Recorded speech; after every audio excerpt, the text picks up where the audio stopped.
शिरपूर शहर police station येथे CR number 120/2025 BNS 331-4 आणि 305 अन्वये दाखल होता। सदर गुन्ह्यामध्ये नरेंद्र सीताराम निकम यांचे राहते घरातील 79,673 रुपयाचा मुद्देमाल अज्ञात चोरट्यांनी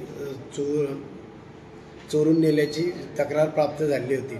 सदर बाबत माननीय पोलीस अधीक्षक श्रीकांत धिवरे साहेब, अप्पर पोलीस अधीक्षक श्री किशोर काळे साहेब, SDPO श्री सुनील गोसावी साहेब यांचे मार्गदर्शनाखाली तपास करून सदर बाबत DB पथकाचे गोविंद कोळी तसेच सोबतचे DB स्टाफ यांना गोपनीय माहिती मिळाली। सदर गोपनीय माहितीवर वर्कआउट करून एका आरोपीला ताब्यात घेतलेला आहे व त्याच्याकडनं सुमारे 60,456 रुपयाचा मुद्देमाल ताब्यात घेण्यात आले आहे। त्याच्यामध्ये